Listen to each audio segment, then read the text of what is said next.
ঝিনাইদহ থেকে যুক্ত হচ্ছেন সাদ্দাম হোসেন।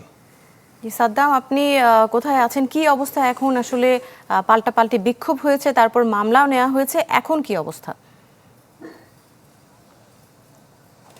দৃষ্টি, আপনি নিশ্চয় জানেন যে আজ দুপুরে জুম্মা নামাজের পরে এনসিপির মুখ্য সংগঠক নাসির উদ্দিন পাটোয়ারির উপর একটি হামলার অভিযোগ উঠেছিল এবং তারপরে নাসির উদ্দিন পাটোয়ারি ঝিনাইদহ সদর থানায় অবস্থান নিয়েছিল এবং সন্ধ্যার পরে কিন্তু তিনি মামলার দাবিতে থানার চত্বরে তিনি বিক্ষোভ করছিলেন এবং বিভিন্ন স্লোগান দিচ্ছিলেন। এরপরে সন্ধ্যা 7:30টার দিকে ঝিনাইদহ সদর থানায় 8 জনের নাম উল্লেখ করে 115 জন নামে অজ্ঞাতনামা থানায় মামলা দায়ের হয়। এরপর কিন্তু তিনি যখন থানা থেকে বের হওয়ার পরিকল্পনা করছিলেন, ঠিক সেই মুহূর্তেই ঝিনাইদহ বিএনপি এবং তার অঙ্গ সংগঠনের নেতৃবৃন্দ বিভিন্ন ভাবে স্লোগান দিতে দিতে সদর থানার সামনে এসে বিক্ষোভ করেন এবং সেই পরিস্থিতিতে কিন্তু পুলিশ সেটি নিয়ন্ত্রণে আনে এবং পরবর্তীতে জেলা বিএনপির নেতাকর্মীদের সহযোগিতায় কিন্তু বিক্ষুব্ধ যে নেতাকর্মীরা ছিল তারা থানার সামনে থেকে সরে যায়। তার পরবর্তীতে কিন্তু পুলিশ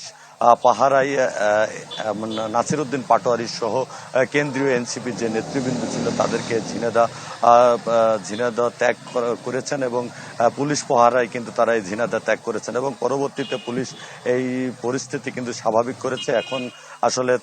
এখন কিন্তু ঝিনাইদহ শহর জুড়েই এখন বেশ শৃঙ্খলা রয়েছে বলে আমরা জানতে পেরেছি। এখন পরিস্থিতি স্বাভাবিক রয়েছে।